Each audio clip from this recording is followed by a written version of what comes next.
السلام عليكم ورحمة الله وبركاته. الحمد لله رب العالمين، والصلاة والسلام على أشرف الأنبياء والمرسلين وعلى آله وصحبه ومن تبعهم بإحسان إلى يوم الدين.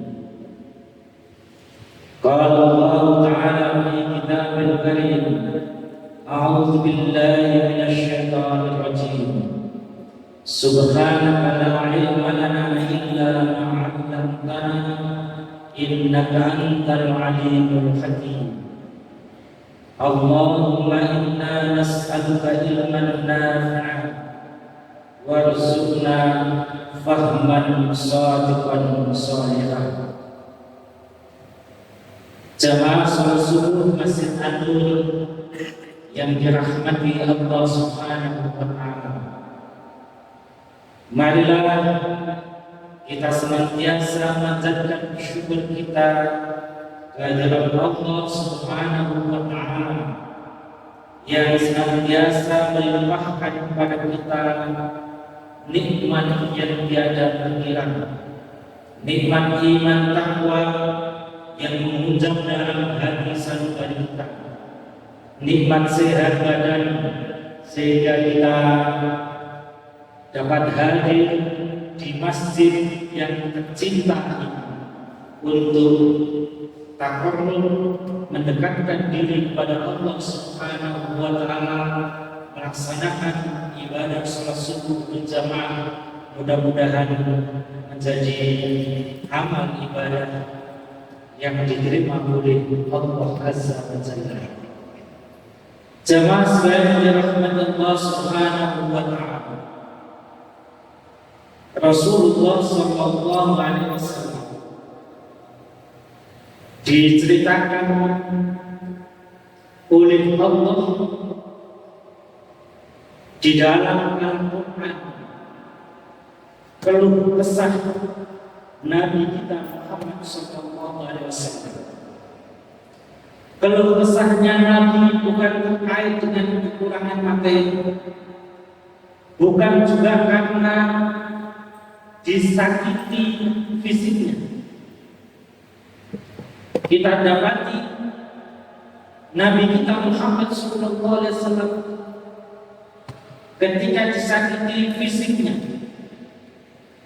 malaikat pun turun murka, maka menawarkan untuk memberikan kerajaan, mengangkat gunung untuk ditimpakan kepada umat yang menghina. Tapi Nabi Muhammad SAW bersabar. Di dalam surat Al-Furqan, surat yang ke-25 ayat 30, Allah menceritakan tentang keluh kesah Nabi kita ini. A'udzu billahi minasy syaithanir rajim. Wa qala ar-rasul ya rabbi inna qaumi ittakhadhu hadzal qur'ana mahjura. Dan berkatalah Rasul itu, Nabi kita Muhammad sallallahu alaihi wasallam, mengaku kepada Tuhan, wahai Tuhan, sesungguhnya mereka telah mengambil Quran ini dengan sikap pengabaian. Nah, jamaah sekalian dirahmati Allah Subhanahu wa Ta'ala, oleh Imam Ibnu Taimiyah, beliau menyatakan bahwa sikap mahjura itu ada 3 keadaan. Yang pertama, orang yang bisa membaca Al-Quran tapi malas membacanya. Di antara kita banyak orang bisa membaca Al-Quran, tapi ternyata kemudian dihadapkan pada sifat yang malas. Yang kedua, ada yang rajin membaca Al-Quran tetapi tidak ingin mentadabburi ayat-ayat Al-Quran yang dibacanya. Yang ketiga, sikap mahjur kata Ibnu Taimiyah, mereka membaca Al-Quran, mereka memahami isi Al-Quran, tetapi mereka tidak mengamalkan Al-Quran. Maka itu termasuk sikap mahjur, pengabaian terhadap Al-Quran.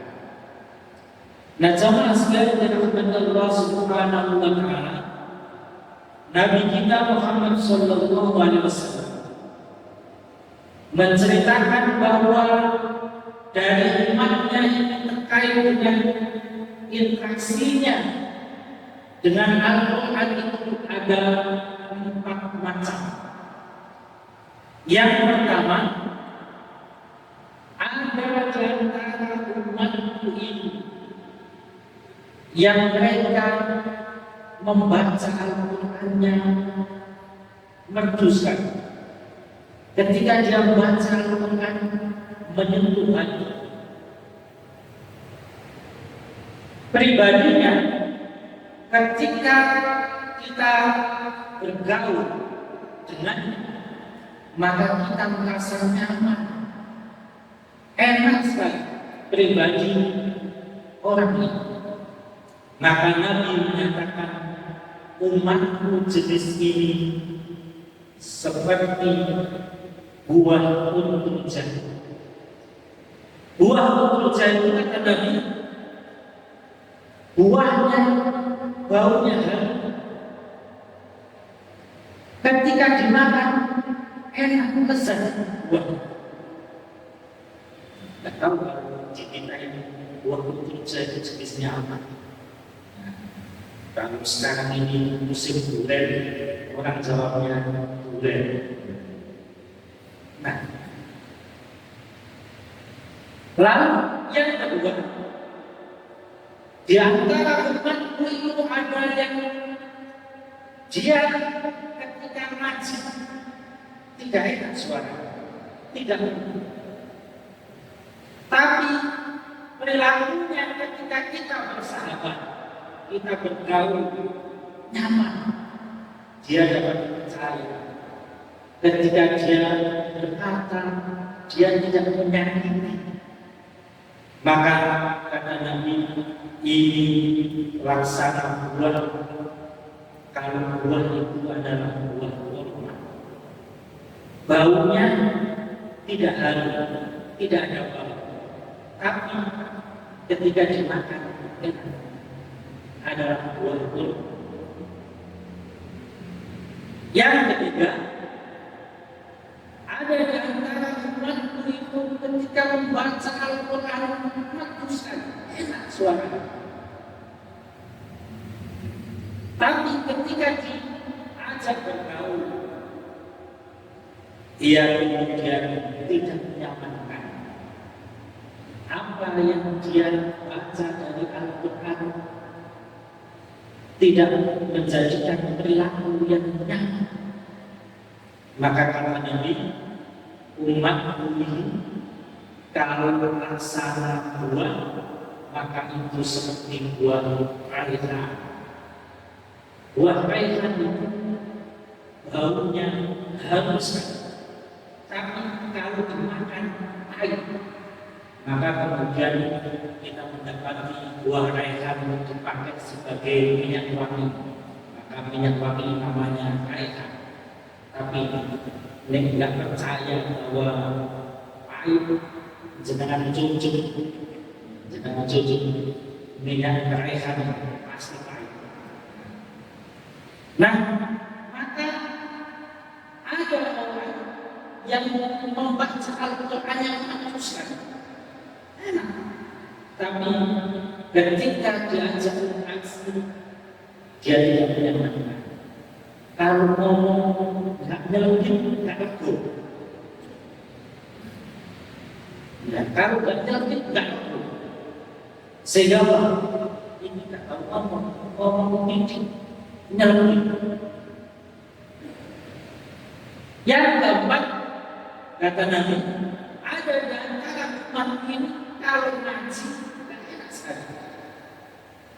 Diajak interaksi nggak nyaman juga.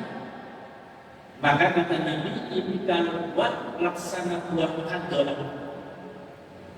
Buah hadolah itu baunya tidak wangi, busuk, dimakan apalagi. Nah, kata Nabi, ini umat masih banyak kemunafikannya. Nah, jemaah sekalian dirahmati Allah Subhanahu wa taala, bulan suci Ramadan ini memiliki sahabat karib yang Allah Subhanahu wa taala letakkan. Ketika Nabi menyatakan anakum syahrul Ramadan, syahrul mubarak, teladankan kepada kalian bulan Ramadan, bulan yang diberkahi. Maka kita sebetulnya kedatangan tamu bukan tamu sembarang tamu. Ini tamu yang terhormat. Bukan kadang-kadang tamu biasa saja, ya, biasa saja. Kita begitu jika balik saya mau bertamu, biasanya rumah kita itu deket sandal sembarangan. Tapi begitu jika balik mau ada tamu, kita kata sandalnya. Ini normal loh, nekat normal, ya tapi normal loh yang ada tamu mesti toto. Apalagi kemudian tamunya terhormat sekali. Maka kemudian tidak kalah penting kita di samping kita mempersiapkan kesiapan fisik, kita berhias dan lain sebagainya. Tapi ketika tamu yang paling terhormat hadir itu, kita menuju siapa komunikatornya ketika tamu itu hadir. Karena kalau salah komunikasi menjadi image kita buruk, maka betapa kemudian kita seringkali kemudian tamu yang terhormat itu pasti kita menuju yang dapat berkomunikasi dengan baik. Nah, bulan Ramadan komunikator yang terbaik dengan puasa itu adalah Al-Quran. Nabi kita menyatakan as-sawmu wal Qur'anu syafi'an lil 'abdi yaumal qiyamah.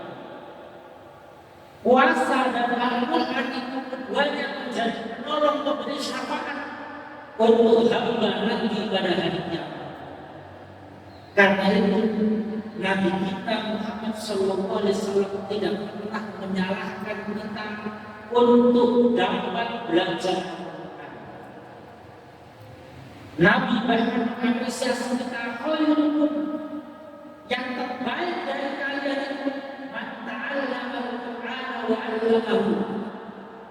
Orang yang mau belajar mempelajari Al-Quran ketika dia sudah menguasai, dia mau mengajarkannya.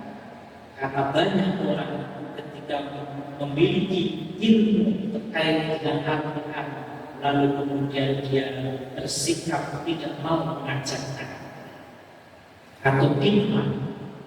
Nah, Nabi mengapresiasi setiap kita, keadaan kita ketika baca Al-Quran. Nabi menyatakan, "Alladzi yaqra'ul Qur'ana wa huwa yata'aqqaf falahu ajran." Orang yang membaca Al-Quran dengan membaca dia memiliki dua pahala. Pahala pertama karena dia membaca Al-Quran, pahala kedua karena dia ada beban. Kalau terbaca beban, orang yang membaca lancar sekali satu juz setengah jam selesai. Orang yang baca Al-Madinah yu'minuna bil ghaibi. Itu sangat membaca baca. Nah, beban sekali. Apalagi sudah sebut ketemu putune wis lancar terus diseponi lah sampai wis tuwek maca Al-Qur'an ini beban.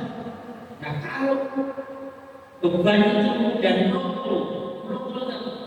ketika bertanya habis ngaji bahaya. Nabi kita mengingatkan kita tidak berhenti, dapat dua pahala.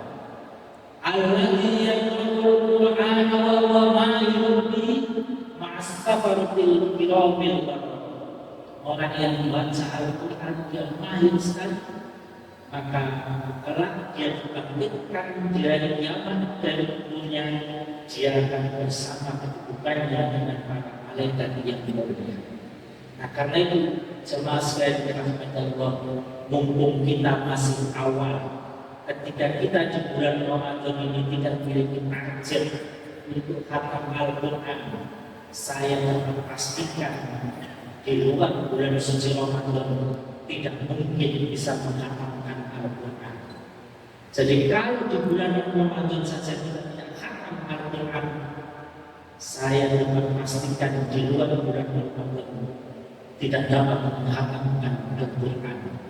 Karena bulan Ramadan kita mudah sekali dalam ketaatan, banyak waktu kita yang diberikan dan ringan ketika kita menjalankan apapun kebaikan-kebaikan.